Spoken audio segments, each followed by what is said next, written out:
ខ្ញុំដែលពីក្រថោខ្សែទី1ចំពោះ23ខមកចំពោះ6ខ23ដល់ខ26គាត់តែសេចក្តីដែលខ្ញុំបានបង្រៀនដល់អ្នករាល់គ្នានោះខ្ញុំបានទទួលពីព្រះអង្គចាស់មកគឺថានៅពេលនោះដែលព្រះអង្គចាស់យេស៊ូវត្រូវគេបញ្ជូនលោកទ្រង់បានយកនំប៉័ងលោកទ្រង់បានអរទទួលរួចហើយក៏កាច់នំប៉័ងដោយបន្ទូលថាជួយយកពិសាចុះ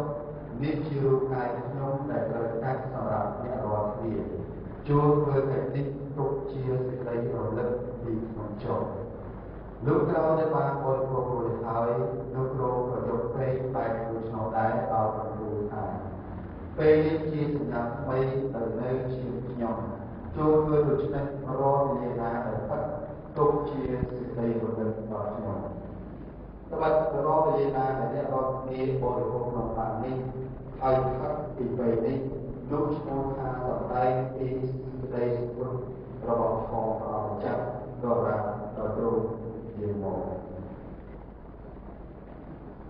ពីនេះជាព្រះអង្គចាស់គឺជាពិធីមួយដែលព្រះគ្រីស្ទទ្រង់បានប្រោសធ្វើជាមួយនឹងពួកសាវករបស់ទ្រង់ទាំង12នាក់មុនពេល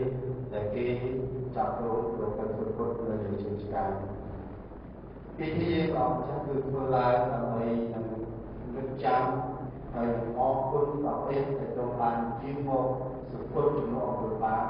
របស់មនុស្សបានជានៅក្នុងតែជីវិតថ្មីគឺបានរៀបចំពិធីមានព្រះអង្គចាស់នេះឡើងដើម្បីរំលឹកអំពីព្រះគុណដែលទ្រង់មានចំពោះយើងអស់គ្នាចំពោះអស់លោកបងប្អូនដែលជាគ្រិស្តបរិស័ទអស់លោកបងប្អូន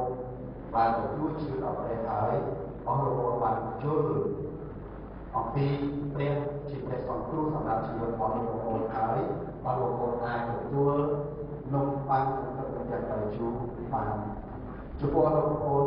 ដែលបន្តជាទីបរិស័ទឬបងប្អូនដែលស្វែងយល់អំពីជំនឿឬជំនឿព្រះគ្រីស្ទទៅឡើយអស់លោកបងប្អូនរងចាំនៅពេលដែលបងប្អូនបានទទួលជឿដល់ព្រះហើយបានយល់ច្បាស់អំពីជំនឿជាបន្សិនសូមយើងបានអធិដ្ឋានចំពោះព្រះអង្គ